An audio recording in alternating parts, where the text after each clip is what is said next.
ce rassemblement, d'abord je vais essayer de remonter un peu l'historique parce que quand on nous a parlé de la création d'une université à ce niveau-là, toute la population était réceptive à cette idée de projet. Maintenant, d'ailleurs je vous le rappelle également, dès le début des travaux de l'université qui a coïncidé avec l'hivernage, les cultivateurs qui étaient au niveau du site avaient accepté et ont abandonné les semis qu'ils avaient mis dans le champ, pour essayer donc de répondre aux aspirations qui ont été posées dans le cadre de ce projet. Maintenant, ce que nous voulons dire, c'est que nous voulons attirer l'attention des autorités de l'université. On s'adresse au président de la République, on s'adresse également au directeur du COUP, nous souhaitons la bienvenue. Nous adressons également nos préoccupations au recteur de l'université de Bambey.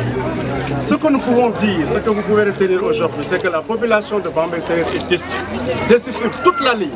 Parce qu'aujourd'hui, vous pouvez le constater, il y a quelques emplois aujourd'hui qu'on a octroyés à l'université. Ça ne fait même pas plus de 15 emplois.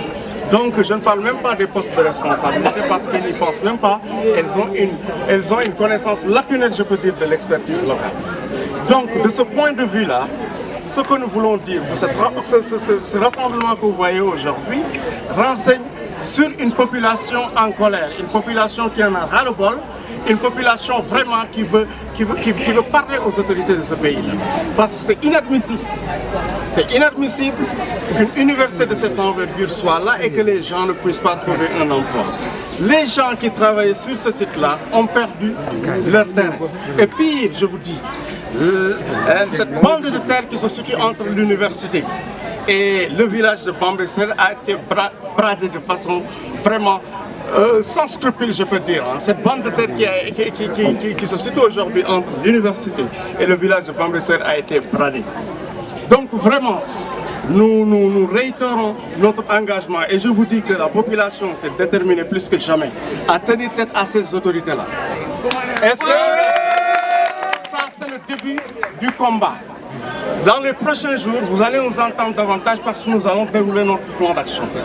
Ça, il faut que les autorités de cette université-là soient au courant.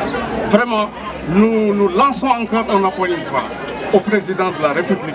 Nous lançons un appel au recteur de l'université de Bambey et au nouveau directeur du groupe qui vient à peine d'être installé. Nous lui souhaitons également la bienvenue. Donc vraiment, nous allons nous engager, nous allons tenir tête à ces gens-là. Parce que vraiment, on a besoin quand même, imaginez ces gens-là qui avaient leur terre au niveau de cette université-là. Aujourd'hui, si ces gens-là, non employés au niveau de l'université, ne trouvent pas également la possibilité de disposer de terres qu'ils vont exploiter, mais qu'est-ce qu'ils vont devenir? Qu'est-ce qu'ils vont devenir ces gens-là? Qu'est-ce qu'ils vont devenir?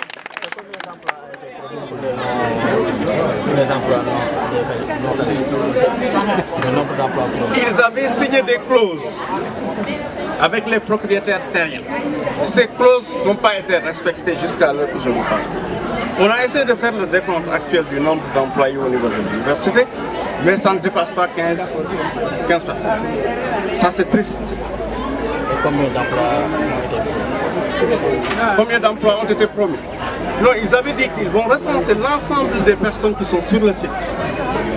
Ceux qui ont perdu leur terre, et ça fait plus de 30 personnes à qui on avait promis donc des postes au niveau de l'université.